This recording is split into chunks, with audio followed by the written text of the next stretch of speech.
Hey guys, Silverhawks here, back in with another action figure review. Today we'll be taking a look at the Silverhawks Ultimates Windhammer, which will be an ironic name in a minute, brought to us by the fine folks over at Super7, as well as my good buddy Evil Villain. Click the link in the description below.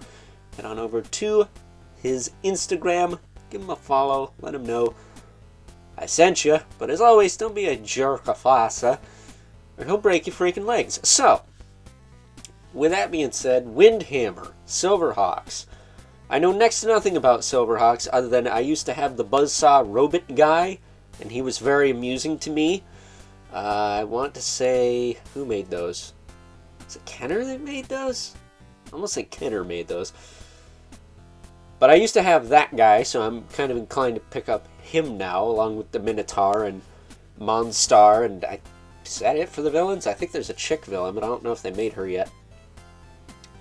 But I know it's also connected to Thundercats, because in the 2011 Thundercats, there is a brief cameo by Monstar in his regular form, about to transform, and I think there's a cameo by one of the Tiger Sharks, too. But at any rate, Windhammer here is the perfect example of Super7 being capable of making a good figure, while at the same time making a, I don't want to say it's mediocre, but it's kind of average, and we'll talk about that in a minute. So, why don't we cut right to the chase and get into the meat and taters of this review and take a look-see at all Wind Charger. That's a Transformer. Been looking at a lot of those lately, but that ain't one of them. Windhammer has to offer in terms of accessories, starting off with a tuning fork, which, not a hammer, genius. We also get 3 effects for that tuning fork. We get this swoosh effect, we get this rock burst effect, and we get this kind of lightning effect, or fire effect, or salad fingers effect. We also get this windswept hair head that's snarling slightly more. You can see he's kind of like a lion ogre thing. Person. Guy. Either way. We get a pair of fist hands. Okay, that's good. We get a pair of style posy hands. That's good. We get a pair of pointy finger hands, which, not for nothing, are these necessary? Is this something he does? I mean, I like these hands with characters like Ghost Rider or something, but with this guy, I'm never going to use these. And we also get a pair of useless grip hands with the wrong hinge for holding weapons. So at least 4 hands could have been 86'd right there. And then these effects, this is the only one that you can really pose him with, because it's the lightest. The windswept head is fine.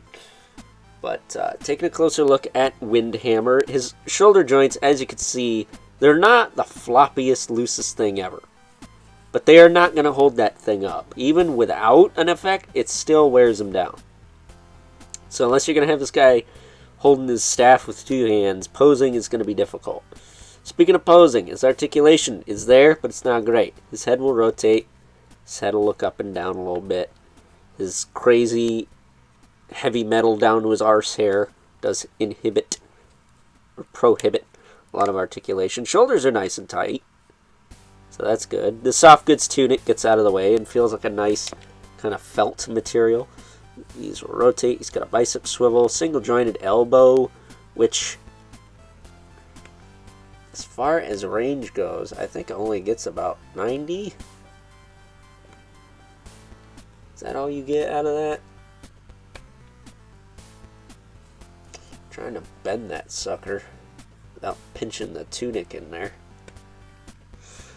It gets a little less than 90. Probably could have got more. Hands will swivel and hinge with the appropriate hinge for holding weapons. That's always nice. This swivel hinge hand is a little loose, probably because that weapon weighs a ton. He's got a diaphragm joint, but it practically does nothing, so I'm not even going to showcase it. His hips are nice and tight. They do kick out as far as the tunic will allow. They kick forward and back again as far as the tunic will allow, which is quite a bit. He's got a thigh cut. single jointed knee, which gets more range than the elbow. It gets at least 90. And then he does get a rocker in the foot with a hinge.